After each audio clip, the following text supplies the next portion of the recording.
Hey guys, Michael Guastamacchio here, co-founder and CEO of MediaZilla. I hope you're doing well. And today we want to talk about a really important topic, which is the business side of running your film business. And what do I mean by this? Well, there is a ton of content out there about how to become a more successful filmmaker, but primarily I would say on the creative side. So what gear to buy, how to make your films look more cinematic, what type of editing techniques to use, and things like that.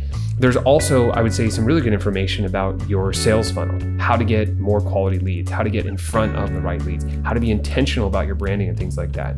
And I've seen a few videos on the business side of things, but I would say not a ton of content. Now, you guys might be thinking, well, why is this coming from MediaZilla? You guys help people host and deliver their videos. What expertise do you have? So personally, I've actually been completing and filing tax returns for over 20 years now. I've filed thousands of tax returns. I used to run my own business, so I have deep domain expertise in this and in financial accounting and running businesses and things like that. So I've been doing that behind the scenes.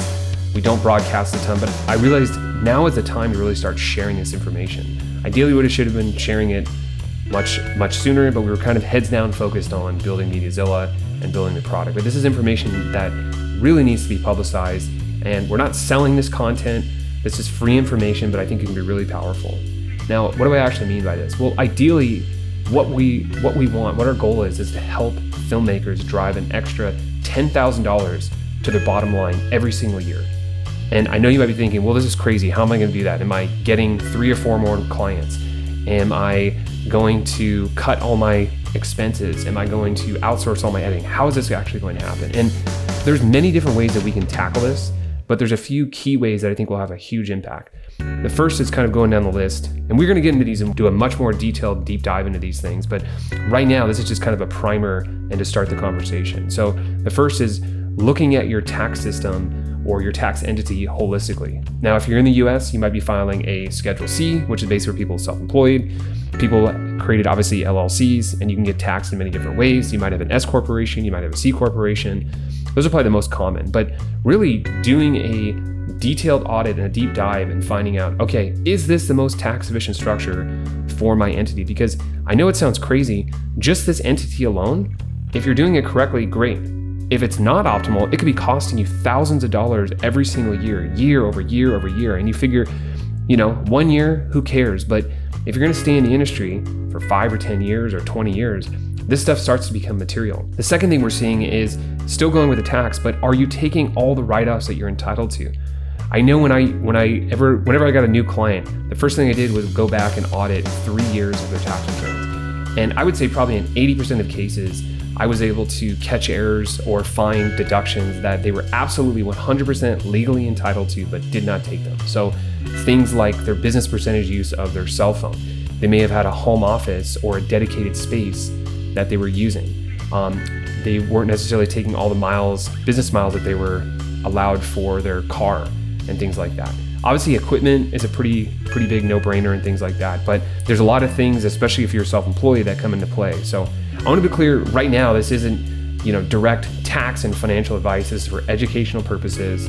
So please vet this with your accountant. But I want to share this information because these are important conversations that need to be had.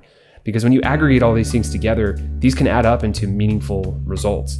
And ultimately, this could vastly improve your life. If you had $10,000 extra at the end of the year, what would you be able to do with that? What type of vacation might you be able to take? What type of time might you be able to buy back? Could you outsource some of the work? Could you hire a second shooter?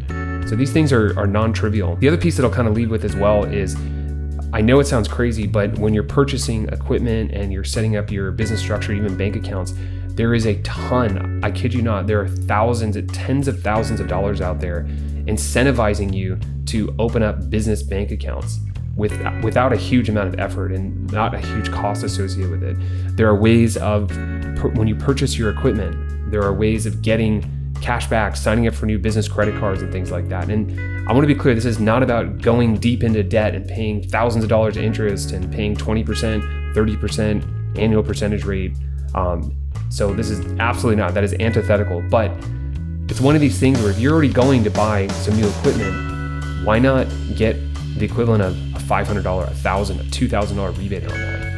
And these are strategies that you can deploy over and over and over again and really help positively impact your business. So we'll get into more of the details. I'll provide some actual real world examples. We can kind of walk through even doing a kind of a mock-up tax return and show you what the actual differences are when the dust settles, option A versus option B.